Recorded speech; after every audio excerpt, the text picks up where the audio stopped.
नमस्कार दोस्तों, welcome to global think tank. आज हम डिस्कस करेंगे 19 G20 समिट जो कि जोहान्सबर्ग साउथ अफ्रीका में हुआ है और उसी के साथ इंडिया ने इस G20 में कौन-कौन से इनिशिएटिव्स लिए हैं और उसी के साथ डोनाल्ड ट्रंप ने इस G20 को क्यों बॉयकॉट किया है। 2025 का G20 जोहान्सबर्ग समिट। G20 एक वर्ल्ड की 20 मेजर इकोनॉमीज का ग्रुप है जो कि साथ आके ग्लोबल फाइनेंशियल स्टेबिलिटी को डिसाइड करती है। और इसी के साथ इस बार के समिट का थीम है सॉलिडेरिटी, इक्वलिटी एंड सस्टेनेबिलिटी। अब हम चलते हैं इंडिया के G20 इनिशिएटिव्स की ओर। द वीक के आर्टिकल के अकॉर्डिंग द की takeaways of PM Modi 6 global development proposal at G20 summit. इस G20 में पीएम मोदी ने मेजरली 6 इनिशिएटिव्स लिए हैं। उनमें से है setting up a global traditional knowledge repository, जिसमें हम अपने ट्रेडिशनल नॉलेज की एक रिपोजिटरी बनाते हैं, जैसे कि आयुर्वेदिक। अफ्रीका स्किल मल्टीप्लायर प्रोग्राम, जिसमें हम अफ्रीका नेशंस के लोगों को स्किल प्रोवाइड कराएंगे।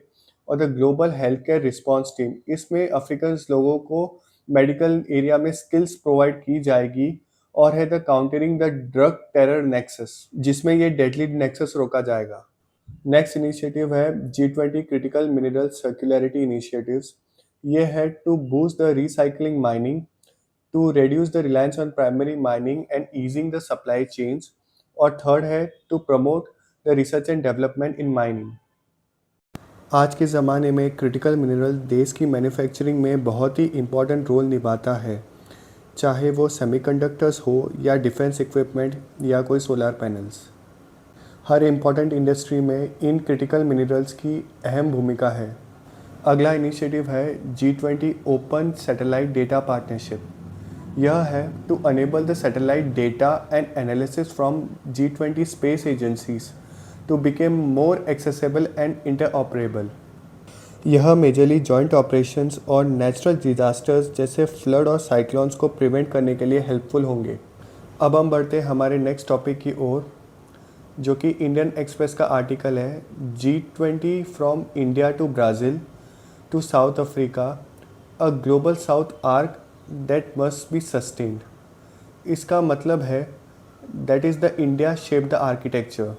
इसमें जैसे इंडिया ने अपनी G20 प्रेसिडेंसी के दौरान अफ्रीकन यूनियन, जो कि 55 नेशंस का एक ब्लॉक है, उनको परमानेंट मेंबरशिप दिलाई थी। और यह इनिशिएटिव्स ग्लोबल साउथ में एक मेजर बूस्ट था।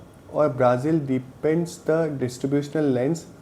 और साउथ अफ्रीका के लिखा जाता है South Africa is now attempting to consolidate and institutionalise the gains before the leadership baton moves back to the G7, जो कि मेजरली वेस्टर्न कंट्रीज़ है।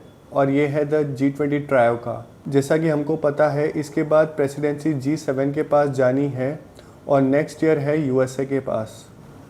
अब हम चलते हैं द हिंदू के आर्टिकल के अकॉर्डिंग।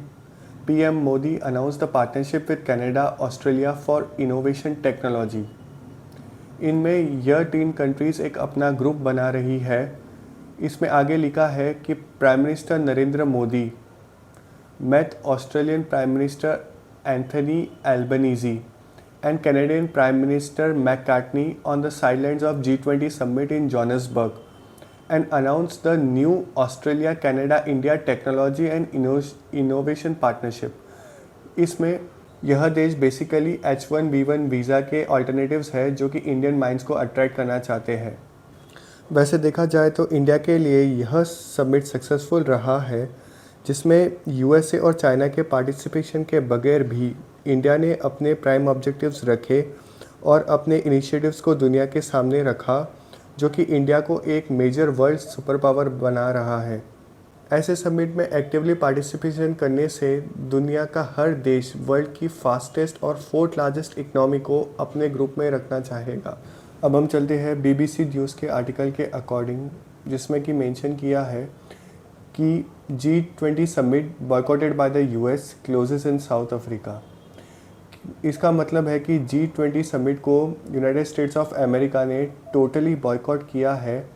और इस पे अमेरिकन प्रेसिडेंट डोनाल्ड ट्रंप कहते हैं कि उन्होंने choose to abstain from the G20 because of the widely discredited claim of the South Africa white minority is the victim of large-scale killing and land grabbing। Ramaphosa to do about the situation I that we've don't just know. seen on the screen? I don't know. Look, these are articles over the last few days. Death of people. Death. Horrible death. Death. I don't know. But you know that To there pick are anyone, people who are white dying. South Africans are fleeing because of the violence and racist laws.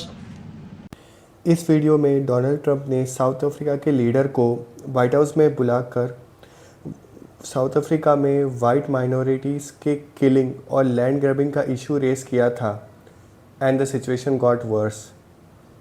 इसलिए Trump ने decide किया जो कि G20 summit south Africa में हो रहा है तो वह ये समिट को टोटली बॉयकॉट करेंगे। नेक्स्ट आर्टिकल में है G20 defies Trump as the leaders seal the summit declaration without the US। मतलब वर्ल्ड लीडर्स ने ट्रंप के बगैर ही G20 समिट के डिक्लेरेशन को पास कर दिया।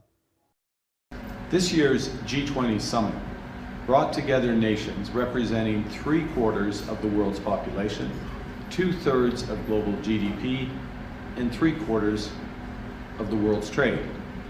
And that's without the United States formally attending. It's a reminder that the center of gravity in the global economy is shifting.